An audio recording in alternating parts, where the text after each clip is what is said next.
You are listening to the cycling podcast at the Vuelta a España in association with Rapha, the fastest clothing in the world tour, the home of cycling with character.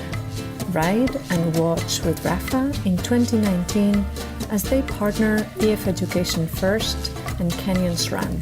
Stage 6. Today we are in Ares del Maestrat.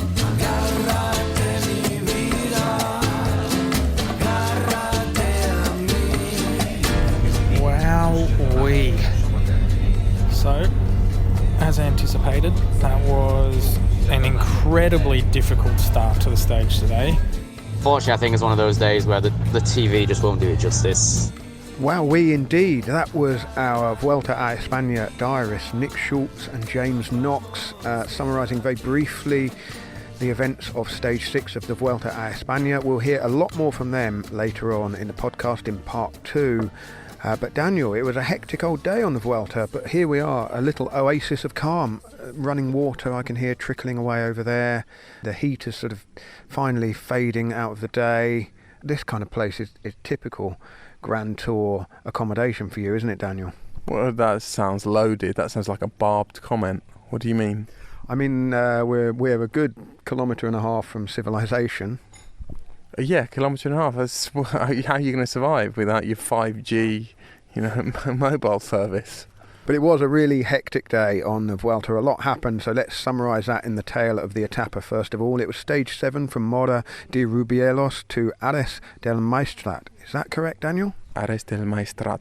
But we're in the territory. Well, this often happens in Spain, doesn't it? That there are multiple names, or you get like a Spanish name.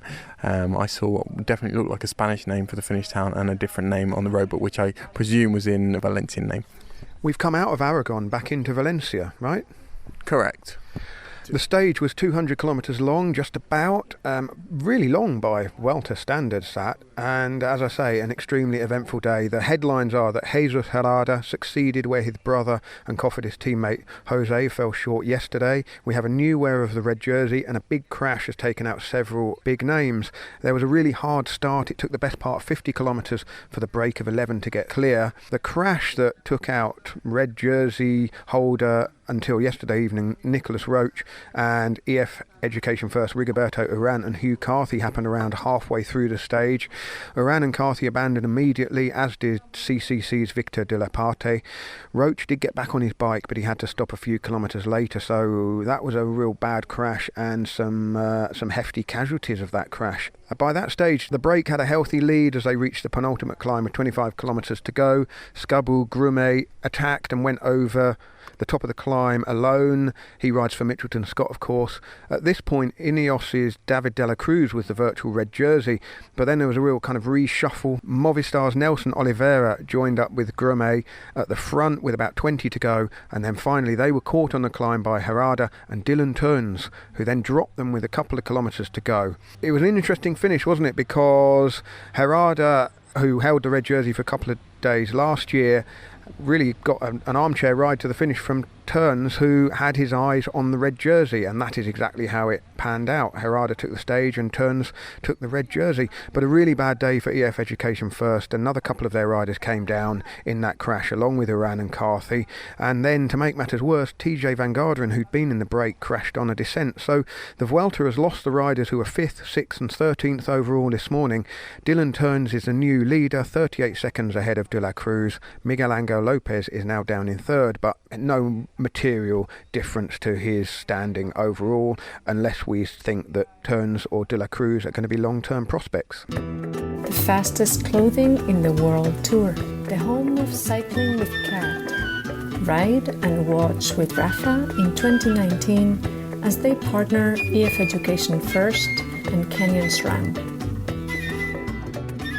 Thank you very much to Rapha for sponsoring the cycling podcast. If you want to vote for this week's Pédaleur de Charme in the Vuelta a España, you can do so on our Twitter feed now, @cycling_podcast. The nominations are Mitch Docker, who took responsibility for the crash that brought down Rigoberto Urán the other day, Sergio Higuita, who pushed Phil Bauhaus up a climb, apparently, according to one of our listeners, Quentin Jaraguay, who gave a young fan in a wheelchair a musette, and Angel Madrazo for being generally charming, but particularly in a press conference the other day. The recipient of the award will get a Pédaleur de Charme t-shirt, which Richard will award on his arrival at the race this weekend. So do get your votes in overnight on Twitter. Now, Daniel, what did you make of the way the stage panned out and the fact that we had this situation at the front where Dylan Teuns found himself in the opposite position to the one he was in at the Tour de France, where, of course, he won the stage on La Planche de Belfi, riding with Giulio Ciccone of Trek Segafredo that day, who stood to take the yellow jersey. This time, he had his eyes on the race lead and was pretty happy to let Herrada take the stage. Yeah, Teuns, a couple of years ago, he had a bit of an issue with finishing opportunities. Well, even last year, there were a couple of times in fairly big races when he was in a good position to win, but always found someone who was stronger or faster than him. And this year, he's rectified that, really. Had a lot of success on the Dauphiné, was the leader of that race for a few days, for a couple of days, surprised himself, I think finished 6th overall. And then he had his excellent result at the Dauphiné, and he looks like someone who's riding with, he's finally located that sort of confidence, that coolness under pressure, which allows people to finish off opportunities like today. I was a bit disappointed the Scarbu Grumay, the Ethiopian from Mitchelton Scott, didn't get his win. I've got a real sort of soft spot for him. I met up with him 3 or 4 years ago, and he told me his whole story. He has 10 siblings. They grew up in a 2-room house. He used to share a bedroom with 3 sisters, share a bed with 3 sisters.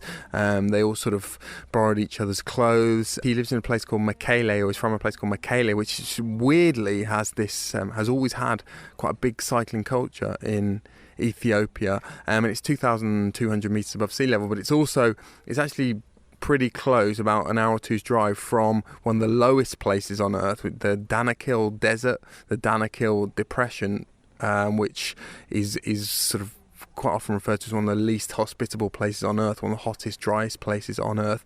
And he's got a really interesting story. Rode his first races on a Marco Pantani replica Bianchi bike. He's a rider who's always got a smile on his face, always an absolute delight to sort of talk to, and someone who, after 5 or 6 years in the pro peloton, really feels as though anything that comes his way now is a bonus, that he's already made a much better life for himself, for his family, and just loves being at races. And so it would have been nice to see him get the stage, and it was a fantastic attack, and he really made Teuns and some really strong riders in that group behind work very hard to catch him, and eventually Nelson Oliveira.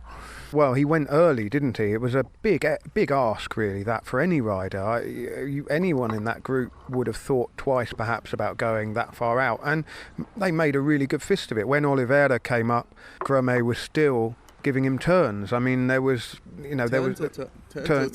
still giving Oliveira turns. And then when Teuns came up, he had no answer then. He didn't give anyone any turns. He certainly didn't give Teuns any turns. What about the other turns in the Vuelta? There's no turns in the Vuelta, isn't there? Teuns turns. Edward Teuns, he wasn't in the break, Daniel. No. Let's hear from Dylan Teuns, whose name is changing and evolving as the podcast goes on. But he was talking at the finish about his single-minded focus and how he had his eyes on that red jersey from pretty early on. Well, from before the start of the stage, really. Because after the Tour, I came pretty close there. Then I started to realize that it's possible also to get the leader jersey in a Grand Tour, and it was a goal in this Vuelta, and I did it. Yesterday I was disappointed about not in the break, but I still kept going on the climb to don't lose too much time, and it was all about my plan, actually. Yes. With 3k to go, or 4. I knew a 3-4 minute climb is like my specialty. It's like the Ardennes in Belgium. From then on I went just full gas with the hope that nobody would stay in the wheel, but there was one guy who could follow, and he didn't want to pass me to make another turn, so I could recover a bit. I didn't have the punch anymore, so yeah, I give everything for the jersey today. Also for the victory, but in the end one guy was smarter or stronger. He's a good rider, isn't he, Dylan Teuns? And one of the people you would imagine will survive the coming changes at Bahrain Merida when Rod Ellingworth is able to mould the team into something more in line with what he has in mind, I guess. Yeah, a real old school rider in the sense that he absolutely lives for his profession. I've seen interviews with him, heard interviews with him where he's talked about the fact that he's never really been able to go out. He's barely ever set foot in a nightclub, and I suppose a bit of a throwback really, because you often get the sense through things like social media and internet that the sort of young generation or the current generation of pros in the peloton are very, very much connected to their peers, connected to a lifestyle which they can't really afford to lead, and some of them, I think, maybe fight a bit of a battle with that. And I think a lot of them can sort of turn on for a few months of the year. They can be really disciplined, but they do sort of feel pangs of wanting to experience other things, maybe things that their friends at university or who have normal jobs are experiencing. But Dylan Teuns, you get the sense that there's none of that really. He's someone who just lives for riding his bike, trains very hard, and very much reconciled to that. And extremely versatile as well. Remember at the start of the year he was in the winning move at Het Nieuwsblad. Okay, he didn't have an answer for the likes of Stibar, Van Avermaet, Wellens and Lutsenko who finished ahead of him, but just to be in that group at the start of March or the very end of February, whichever it was, racing over the cobbles in the cold and then winning at La Planche des Belles-Filles and then taking the red jersey today. Let's not forget that Jesus Herrada is no slouch, is he? He won on Mont Ventoux in June ahead of Romain Bardet in a race that didn't have a brilliant field, but he still had to climb up Mont Ventoux quicker than Romain Bardet. Yeah, it was interesting speaking to Herrada at the finish. From the outside, people might have thought that today was, a win for the underdog of all the big names in that group. And there were some big names, Robert Haysink, Dylan Teuns, David de la Cruz, people with quite impressive palmarès. They might have thought that Herrada was the underdog. But he speaks like a man who feels he very much belongs at the top of professional cycling. He wasn't in any way giddy or in the same way that Matarazzo was yesterday, who talked about it in terms of it being the result of a lifetime and something that was never going to be repeated. Herrada sort of carries himself like a real team leader, like a real baller. Teuns got the red jersey, but it could have been David de la Cruz, who almost wasn't going to ride this Vuelta. A very late selection change by Team Ineos, but he faded towards the end. The other notable rider in that break, I thought, was Robert Haysink, who is making his comeback after a really bad crash at Liège-Bastogne-Liège, which ruled him out of the Tour de France, and I think he only came back at the Tour of Poland earlier this month. So he's now moved up on GC. I'm not saying that that's strategically going to make an awful lot of difference for Primož Roglič, because when the attacks first went, Haysink didn't really have an answer, did he? He was kind of waiting until later on, and he gained some places, in the last couple of K. Just on De La Cruz, Napalm, Jesus Herrada and his brother have both just renewed their contracts at Cofidis, and I understand that David De La Cruz is going to he's going to boost the Spanish contingent at Cofidis. That's what I heard today. Latest rumour. I think it was well known that he came into this world sort of wanting to put himself in the shop window. Having, I think, a mooted move to Movistar, having broken down earlier in the summer. But yeah, that was what I heard today anyway. That Cofidis are certainly now the favourites to land David de la Cruz. Chute à l'arrière du peloton, cycling podcast team car at the back of the pack, please. That's Seb Piquet, the voice of Radio Tour at the Tour de France, to remind us to tell you that this episode of the cycling podcast is sponsored by Roka, which was founded in 2013 in a garage in Austin, Texas, with the mission to create the world's finest eyewear. And 6 years and 30 plus patents later, Roka athletes have won numerous world titles, stages of the Tour de France, and until tonight also had the red jersey at the Vuelta a España, because Miguel Angel Lopez wears Roka sunglasses, as does this rider. Hey, I'm Dan Martin. I'm currently riding for UAE Team Emirates. I first heard about Rocker sunglasses when before they were even for sale. I had the opportunity to select my own sunglasses partner, and I've always had a history of trying to select partners who help me race faster, help me ride faster, and who offer top quality products. And yeah, obviously when a new sunglasses brand that you've never heard of comes along, I wanted to test them out first. And I remember receiving the package, and the same goes for anybody who I've known who have tried on a set of Rocker sunglasses. I think the first thing that hits you is the quality of the lens and the lightweight, and yeah, that's essentially why I decided to start working with them. And then obviously I got to know the Rocker family, and yeah, it really feels like it's a great fit for me, and yeah, I'm really proud to be supporting the brand. If you'd like to check out the full range of Roca sunglasses and see what Dan Martin is so enthusiastic about, go to roca.com/Vuelta. That's roca.com/Vuelta, and Roca is spelled ROKA. And if you place an order, you can get 20% off your order with that link. We'll talk about the overall race in the final part of the podcast, but before then, let's hear again from our two diarists who, well, I've said it every night, but they're doing a fantastic job telling us what it's like to be in the peloton. Nick Schultz, his teammate Gourmet, was up the road, of course, today. Both he and James Knox reflected on just how hard the opening 50 kilometres or so of the stage were. Stage 5 of the Vuelta and the first summit finish, done and dusted today. What could have been a very hard start to the day with a categorised climb after 20k turned out to be an easy start. 3 guys rolled off the front after maybe 10k and were given a very big gap very quickly, and it was pretty cruisy in the group all day. Grippy roads though, so although it was a cruisy pace, I'm sure everyone could still feel a bit of tension on the legs, and obviously there was a lot of nervousness in the group with that first summit finish on the horizon. About 30k to go or something like that, all the teams started to really go in formation to help out their leaders. So that was us included, with a view to keeping Esteban protected and in good position coming into that sprint, the climb, sorry. We did that reasonably well, and Esteban was able to keep chipping away and do a really respectable ride and stay up there in the GC fight. So that's great news on our behalf.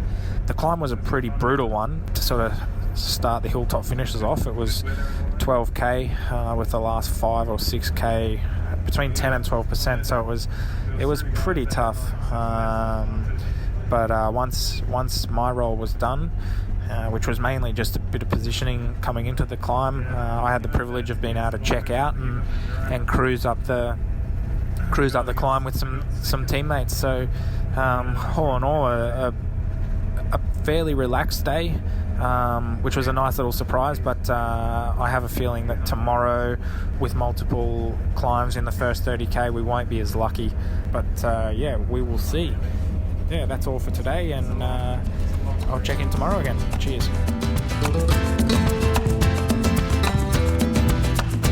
That's the first summit finish done, and surprisingly tough one. Really nasty gradients for the last, pitchy to start, and then just solid 10% or more, it felt like, for the last 5k, which was not too pleasant. Unfortunately, as I suspected a bit after the Calpe day, I didn't really have the legs. I'm gonna say it's one of those things where I'm scratching my head a little bit. Seem to have gone, I feel like I've gone slightly downhill since Adriatica and Poland. Not really firing on all cylinders. The boys got behind me and put me in a good position, but as soon as they started ramping up at the start, I just felt my legs straight away, and I was pretty much reduced to grovelling away at my own speed. I can sort of see, unless something dramatically changes, I look like I'm sort of at best a top 30 rider in this race, which, I don't know, probably have a good talk tonight with the DSs, see what they make of it. Might be worth thinking about losing time, going for some breaks, because I don't know, unless something, like I said, unless something dramatic changes. It's a bit of a funny one, fighting for top 30 on GC, and there's not really much to to shout about, is it? So it was a pretty nice area though. Enjoyed I'd never been down here before. I was not expecting to go up to 2,000 metres either. That was a bit of a shock until they told us in the bus this morning. So I saw as well someone on Twitter was asking about musettes and what I like. I think I'm always got a sweet tooth in a race, so when I'm pulling out, we got these little jelly sweets that the soigneurs put in. I'm not sure what they are actually. They're lovely. They go down a treat. And on a Coke for me, I think pro cycling keeps those little mini Cokes in business. I'm not sure who else goes out and buys mini Cokes anymore, but I love a mini Coke. I might have 1 or 2 Cokes a race. Always going back to the car for a Coke. Ice is nice. Ice is really, really appreciated. Put the ice down the back of your jersey. Gives you about half an hour of cooling off. Sometimes just rub it around my face, rub it on my arms, pour a cold bottle of water over my face. Yeah, I do that a lot actually. Not many other people do it. Once you commit to it, you sort of got to go through it for the whole day. So keep pouring water over my head, squirting on my arms, squirting on my gloves. Just stay fresh. It's just kind of nice getting it, feel a little bit cleaner for it as well. I don't know. I guess that's my thoughts of the day. Well, that was a great line from James Knox there about his parents standing in the exact place that he's got dropped the last couple of days and imploring them to stand near the finish. Maybe they need to get onto Google Maps and check out Mas de la Costa where the finish is tomorrow and just get themselves up there. And also James Knox saying that he puts a pin in his Google Maps every hotel, every kind of stage finish, so he's got a record. Something that probably riders from sort of even 10 years ago couldn't have done that, but now there's the technology exists to really build up a digital database of every decent hotel, every stage finish, picking holiday destinations and such like for the rest of his life. I was talking to someone today about I hope I've not got the wrong rider, because I heard this story a few weeks ago and I'm pretty sure that it's Thomas de Gent. He has a vast collection of road books of all the races he's done, I think, certainly all the Grand Tours he's done, and he has a fantastic sort of photographic memory, and the mental photograph is of road books, and if he senses that a stage he's about to do and he's about to get into a breakaway is like something he's done before, then he'll call up his wife back home in Belgium and he'll get her to dig one of the relevant road book out of the attic and get her to talk him through the map and the elevation profile. I think it's Thomas de Gent. If it's not, this is a terrible, terrible faux pas. If it's not, then it's somebody else, one of the other cyclists. The rider does that. Another rider does that. Well, Thomas de Gent, something that Thomas de Gent definitely doesn't do is have a massage after the stages. And the subject of massage and the job of the soigneurs is going to be the subject of tomorrow's Kilometre Zero, so listen out for that. That will be out in the morning. But yeah, odd that, well, certainly in a maybe not unique, but very much in a minority, a tiny minority, doesn't have a massage after any race. So hang on, you're doing a Kilometre Zero on massage? Well, no, I did a Kilometre Zero on the job of the soigneurs who happen to do sports massage. Podcast has really been cheapened since I've not been making regular appearances. What's cheap about a sports massage? Okay. They last for an hour. Yeah. I didn't know that. You'd have thought, all the time I've been covering cycling, I'd know that a massage. What do you mean they last an hour? What do you mean they last an hour? Everyone's massage doesn't last exactly the same amount of time. 45 minutes to an hour. On average, maybe. Well, yeah, okay. Oh, blimey. I mean, at least listen to the episode before splitting hairs, Daniel. Anyway, that will be out tomorrow morning, and we'll hear more from Nick Schultz and James Knox tomorrow as well. The Cycling Podcast is supported by Science in Sport. Science in Sport, fueled by science.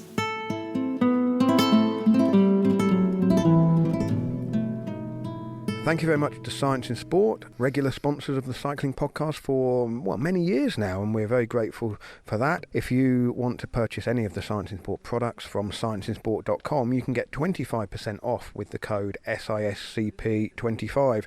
And if you're going to the Science in Sport website, which is scienceinsport.com, you might want to check out the series of videos with Team Ineos riders called Bonking Tales, in which they talk about the dreaded bonk, which is running out of energy due to getting their fueling strategy wrong. You can learn how to fuel smartly by learning from the pros. Have you ever run out of energy dramatically, Daniel? It used to happen to me a lot because I never used to eat really on the bike, and certainly never used to drink. I was like Pantani, he was like a camel. Just carried all my water, I don't know where. But bonking, that'd be a good... Well, I'm not... Hang on, you're having a go at me for talking about a massage. Bonking would, in all seriousness, and I'm trying to be serious, it would actually be a very good kilometre zero. It's something that I think is something that's kind of disappearing from professional cycling. Well, I think it is because of we'll hear from the Soigneurs, the way they make up the musettes and make sure that on hot days the nutrition strategies are tailored for the weather conditions. They've got so much more information available, and they've got the products which are effectively concentrated, so the riders can consume everything that they need in relatively small quantities of stuff. That's the whole point of these products, isn't it? Best bonk you can remember from professional cycling or from your own cycling career? I've had some terrible ones. I do remember the only time we've ever been cycling together, Daniel, you blew up spectacularly and stopped at a little corner shop and emptied the place out of chocolate bars. I remember that. That was probably the last time I ate chocolate, and that was about 2004. It was more recently than that, but you were struggling, weren't you, after sort of 3 or 4 hours? I don't eat on the bike, but anyway, top bonk as far as I'm concerned, Cadel Evans in 2002 Giro is probably the most memorable one for me. Well, there was also Chris Froome's near bonk, wasn't there, in the Tour de France, where he wanted to take a bottle in the last 20 kilometres of the mountain stage, and it was Alpe d'Huez, wasn't it? That's right. And, well, he would have taken a time penalty had he done that. So Team Sky, having weighed up all of the circumstances and crunched the numbers, decided that it would be smarter for Richie Porte, his teammate, to take the bottle and hand it over, and that meant that Froome avoided a fine. Or did they give him a time penalty anyway? I can't remember. I'd have to check that. I think he did get a time penalty. It's interesting, we sort of, that gets a bit awkward when we start talking about bonking, but just linguistically, how each language sort of treats that phenomenon of running out of food, running out of energy on the bike. Fringal in French, crisi di fame, just a hunger crisis, and similar in Spanish. Well, Daniel, it's 8:15, and knowing that in Spain I can't have dinner until 9:30 at the earliest, I'm in danger of having a fringal or a really difficult bonk. There was no danger of you bonking last night, was there? Oh, for heaven's sake. No, there wasn't. We had our truffle dinner last night, which was really, really good. And the summer truffles, as you described them, not as woody, I didn't think, and not subtle. Very subtle flavour, really delicate, almost like petals when shaved, where, sometimes even the more common, or certainly the truffles that I've eaten before, the black truffle, even when shaved, they do have a sort of woody quality. But we had a poached egg with some very delicately shaved truffle, didn't we? Followed by a cauliflower puree with some truffle, followed by a very, very nicely cooked medallion of pork with some truffle. And at one point in the meal, I think at the start of the meal, one of these truffles was produced, wasn't it, and put in front of us on the table, and it was quite impressive, wasn't it? It was about the size of a softball, bigger than a cricket ball, wasn't it? Black and knobbly. Very niche reference, that a softball. Or a size 4 football. Yeah, it was like a small cauliflower, but black, and similar kind of shape, knobbles on it as a cauliflower. Anyway, that's enough of the truffles.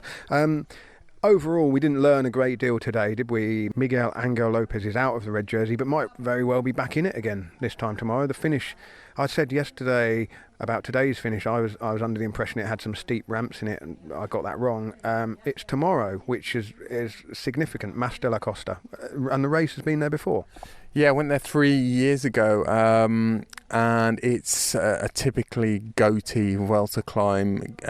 By goatee, I mean obscenely steep. The surface is also a bit dicey. It's one of those kind of concrete roads that's been laid in slabs. I'm not actually sure why the road was made in the first place. Someone told me something interesting today, that there's some kind of like Rastafari commune up there. Last time, the guys, the journalists who went up there last time, they could barely. Well, they barely made it down. There was so much sort of weed smoke swirling around. I think they enjoyed themselves in ways that they hadn't envisaged. But this really intrigued me because it seems quite incongruous. It's a long way from the coast, or a fair way from the coast. We've seen the last couple of days, Napalm, how remote these areas of Spain are as soon as you go inland. So, I didn't plan to go to the top tomorrow because the team buses are parked at the bottom. We're probably going to do interviews there, but I might change my mind. So, bonking, weed smoking, dear me, we're going to have to put some kind of explicit language warning on this podcast. We haven't even mentioned Superman and the Whalers yet. Oh, God. Gosh, what a segue. Well, we do know, obviously, that Rigoberto Urán is out, and although he was already a little bit bashed up after his crash a couple of days ago, so weren't entirely sure how he would go overall, it's shaping up at the moment to be a battle between Miguel Angel Lopez of Astana and Primož Roglic of Jumbo-Visma. This morning I grabbed a quick word with Addy Engels, who was their sports director at the Giro d'Italia, of course, and Roglic's challenge in the Giro kind of came undone, didn't it, on the day when he had mechanical problems and had to swap bikes because the team car was nowhere to be seen because Jan Boven and Addy Engels had stopped to answer the call of nature, and they got a lot of criticism for that. But there's definitely a sense here that the whole team lineup for Jumbo-Visma has got a lot more strength in depth, even taking into account the loss of Steven Kruijswijk earlier on in the race. How did you assess yesterday? Because Sepp Kuss was riding extremely strongly and Primož Roglic reacted when he had to. We look back to yesterday, for us it was a really good day in the end. It was a bit of a strange stage, of course, where we expected a big fight for the break. Then the fight wasn't that big, only 3 guys left, and then you expect that in the end it will be closed down. But yeah, there was like a lot of hesitation in the bunch, even at the beginning of the last climb. But then when it started to explode, I think it looked really good for us. Also before Robert Geesink, Nilsson Paulus, even Tony Martin was able to do his part on the climb. And then afterwards, when it really exploded, Primož was where he had to be. And Sepp was better than expected. I mean, as a support rider, to finish that close was really strong. After the Giro, where Roglic was so good so early and then just seemed to fade in the last week, this Vuelta is a different way round. The final week isn't quite so hard. It may be more important to be good in the middle. I think in the Grand Tour you have to be good for 3 weeks. And although maybe I agree with you till a certain moment that I think the hardest part is around the middle, but the last week in the Grand Tour is always hard. And then other things also start to count. So in the end, I think it will never be decided before Madrid.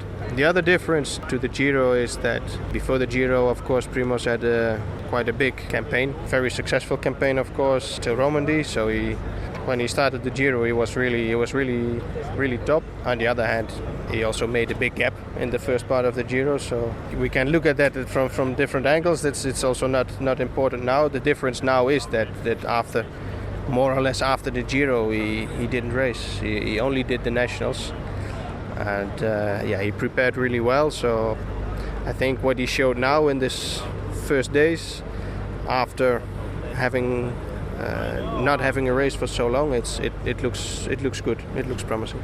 And have you, as a team and sports directors, did you learn anything from the Giro that might help here? We always learn every day. When you lose, when you win, there's always things you can learn. But it's very difficult now to say, okay, that's the thing. If we change that, then it's different. It's always a lot of things together, you know. It doesn't work like that. Not just one thing. No. So that was Addy Engels playing up the performances of Sepp Kuss who was exceptional, if I can torture the English language enough to say that. Tony Martin today was pretty bashed up in that crash and had lost the back panels of his shorts, and that looked pretty raw as he came over the line. But it's not been a seamless first week for Jumbo-Visma, but it's been a good first week. It has, Napalm, and I think it's been pretty obvious to everyone that Sepp Kuss has stepped up since the Giro. I was actually watching the stage of the Tour of Utah last week, and it always, as it always does, it really struck me how different racing in the US is. And it was the Tour of Utah that was really Sepp Kuss's big breakthrough race in the States, wasn't it? Where he was by far the best climber. But the roads that US races generally take place on are so incredibly wide compared to the races the riders see here in Europe that it really takes positioning out of the equation. And, you know, as we see on every vaguely hilly day in the in major tours and major races, there's so much energy expended just in getting the right position and getting teammates in the right position, and that's something that's probably taken Sepp Kuss a while to deal with. I mean, he certainly looks to have the engine. And so he's been good. George Bennett is very solid and consistent, and I think team leaders can always count on him in the mountains. They've got Haysink as well. Haysink's experience. He didn't look as though he was on a great day today in that break, but you would think he would be valuable too. So I'm curious, him being in that break, is that I've got the sense that this is a chance to kind of ride himself back in and you know, maybe we'll step up a level by putting himself in you know, basically giving himself a hard day rather than just, not that it was easy in the bunch, as we've heard from both Nick Schultz and James Knox. It sounded like a really hard day right from the off, but just to get up the road and give himself a bit of confidence, having not really been at the pointy end of anything for quite a while now. Yeah, that could be the case. It was also possibly one of those days when everyone knew a break would go, but no one knew exactly when it would go and who would be in it, and it may be that he found himself up at the front of the race and just seized the opportunity that was there. I suppose you might think, well, you know, why are they sending him up the road when he needs to save energy before, you know, mountain stages that are coming? But I don't think he'll necessarily have to do too much tomorrow. Certainly the last climb is not one where teammates will be terribly useful, and then we've got a relatively flat stage into Catalunya, and then the big stage in Andorra, which is where he certainly will be, I think, key for Primož Roglič, but that's a very short stage and it's a few days away. Well, just before we go, Daniel, what's going to happen tomorrow? Is it going to be a full-on GC battle on that final climb? I think there'll definitely be some time gap. I think we've seen Nairo Quintana win a stage of the Vuelta Valenciana very convincingly on that same final climb. In 2016 there were time gaps, not huge time gaps, but it's certainly, well, it's steep enough to hurt the GC contenders, and I think that Superman will see it as another opportunity to gain some time. And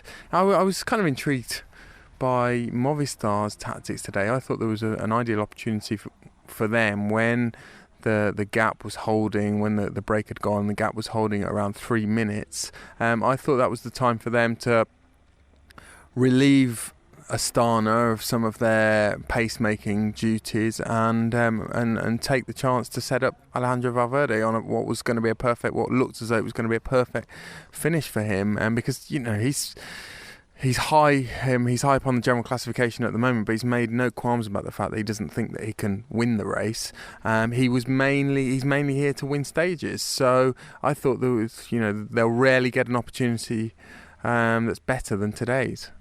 I wonder whether Valverde thinks that Quintana can win the race as well, because, I mean, he didn't really do anything to help Quintana yesterday, and we'll have to see how it plays out. But certainly they, in kind of level pegging with one another, they've handed the initiative to Lopez and Roglic at this stage. But yeah, a long way to go. I mean, you know, yesterday there was me thinking that Lopez was going to be in red all the way to Madrid. I didn't necessarily, I didn't say it, but it looked like one of those moves where just ghosting back into the red jersey, and he build from there. But now, well, he's not in it tomorrow, is he? Not that he's going to worry too much about Teuns or De La Cruz, you wouldn't have thought. But who knows? I mean, maybe De La Cruz is going to... I mean, he's not going to win a Grand Tour with Cofidis, is he? But he might with Ineos.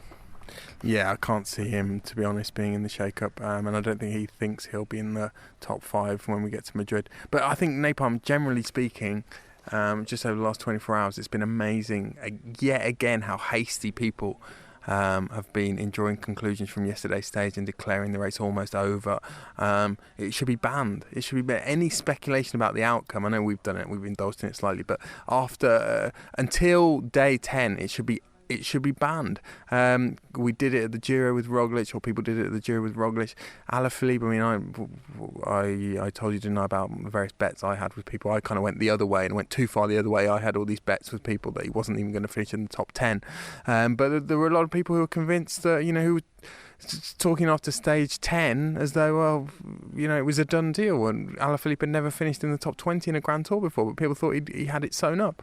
So, well, I completely agree with you, but I got suckered in a bit yesterday just because I figured that Lopez, well, he's a good enough climber, and he's been on the podium, in 2 Grand Tours in the same season, which, all right, you can't really say that 2 third places equals 1 win, but it does feel like his time, and I think he's got more about him on the climbs than Roglic. He's a bit more punchy, a bit more explosive. Roglic has the advantage in the time trial, and I think also just in that sense of perhaps grinding people down. But Lopez is in a very strong Astana team. It's all over, innit? Superman's got it in the bag, really, if we're honest. Well, on that note, let's say goodbye for this evening, and let's thank some of our friends of the podcast for supporting us all year round. Your decision to sign up as friends of the podcast is much appreciated. Hopefully we deliver some episodes that you really enjoy as well in exchange for your £15 or maybe more if that's what you would like to contribute. But a big thank you from me to David Edward, Simon Lockwood, Peter Haykowski, I hope that's right, Benjamin Havel, Mark Wakeling, Kevin Mitz and Chris Reed, Zandobesk, Paulo de Serpa Pimentel, I guess he's Brazilian, or Portuguese, Peter Klusky, Neil Baker, Tom Hooker, Peter Wilson and Robin Perez. I bet that's Tom Huck. Thank you very much, Tom, whether it's Huck or Hucker. Let us know on Twitter @cycling_podcast. Well, Daniel, thank you very much. I will see you tomorrow for the 3rd in this kind of trilogy of tricky stages in the Vuelta before a little lull on Saturday. Yes. Nos vamos de